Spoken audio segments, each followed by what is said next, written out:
Tantie Mariame ko bedo sonni mi sola yon rido pi fo be Amerique ni kambe mi noddi do. Tantie yewtide mabbe do.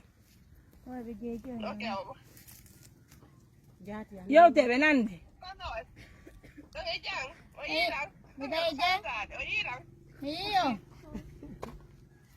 Aben jona be telephone ni. Yewte non Tantie. Ala to. Yetu dial. Alla beda fi ona de pa be bejang. Bejang. No, masude. No. No, allez ko nani. Ah, merci beaucoup. Merci madame. Aw. Tantie inde be yobe bo mezi rombe jabali. Mini min kadi yo. Yo habbola mi etta. Mi yiri di gite.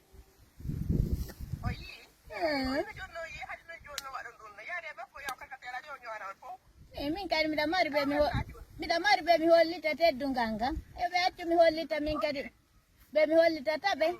Afere me wadano. Tantie Mariame awa inne be jombe watto robbon e padden.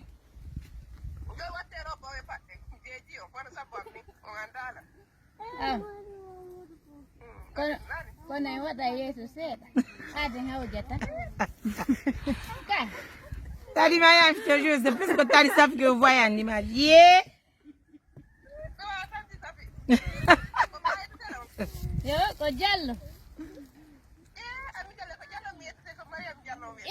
ako en musi dali bon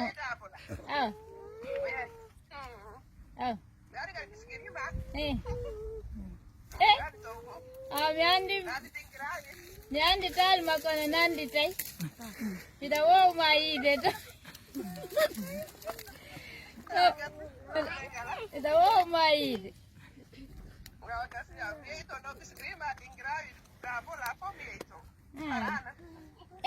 no mai ai ko ai lo to be potata non kwa me digwe woni na gabe woni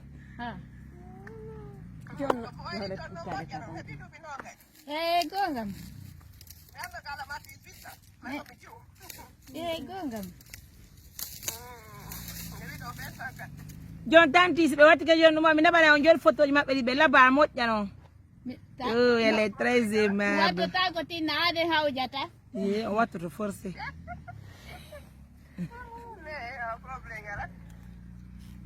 Borna to robo am.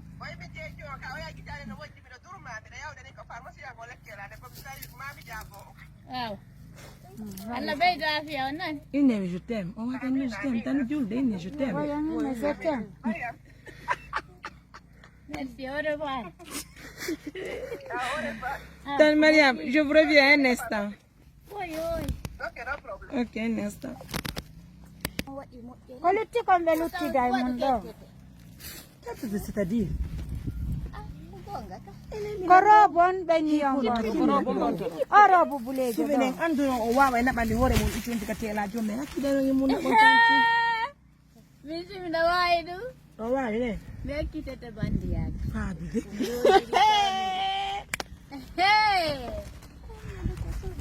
Afami ka. Fami. Awa mi wawa mi naba mi nyo ahara no nyo ikadi hara na nyongo. Hara ko bonyong. Wow. Yala tandaru kombula ripe wonda satina ni lamba mi wata nyanne ya gatinado ono piji andi ndago tono e mappe be labi rawa e no be mi jorani la hobe tawra sifa no e mappe me hejja ina tek On faute ya. ay mi vota mi jasa Gati. Fabi. Oi, on va marquer la pause. mi penal Jati be anon jeji. Andi ko no wadi yengo fini. andi ka den to na na watte den donga Allah upen baraji bi ne fo. Ada be jabana wonde jogo.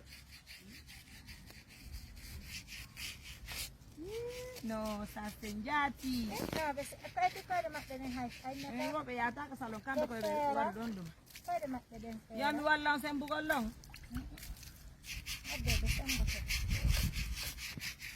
no. We're going to put the jacket. Put it in here.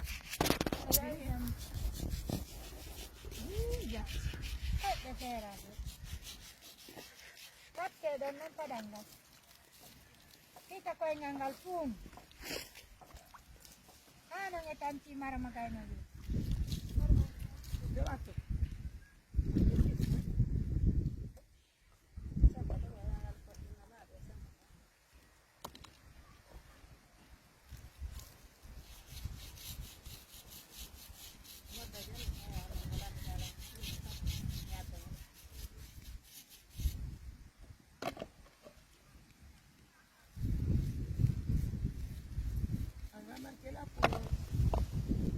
Ada bukan musique non?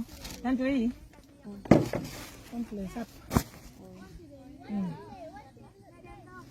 Quando me mata? Kalau min remu. Windu untuk ngapre konti. Mata ka? Ala kurang. Yang kau.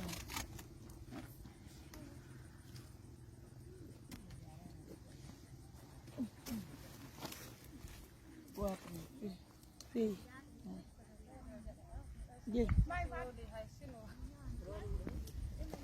Gelo. 39.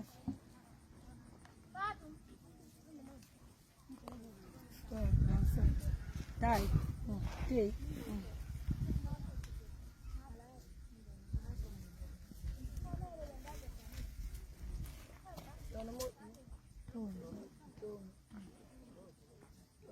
Deja bali ya go be ata sala ro be ata be mezi.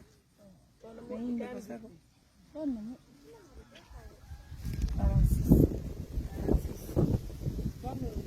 Longa.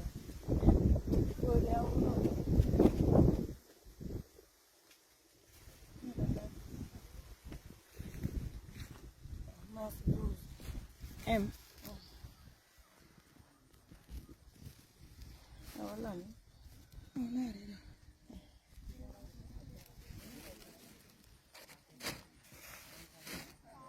Alors, mesdames, messieurs, pour vous rappeler, c'est notre tante.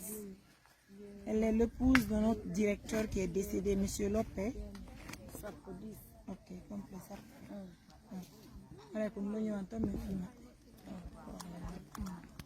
Donc, mesdames, messieurs, j'attire l'attention de nos partenaires pour vous dire que nous sommes venus chez Tantie Jules et difficilement elle a accepté même de couper. Elle dit qu'elle ne va pas aller en ville. Mais quand même, Tantie Yana est venue prendre sa mesure. Nous avons tout fait pour qu'elle puisse porter au moins une robe. On va voir. Elle dit qu'elle ne veut pas. Moi, est-ce que si la maîtresse va tenter voir aussi? Je ne sais pas si elle va accepter ou pas. Mais on va le voir. Pour la robe, mes femmes, on va tout.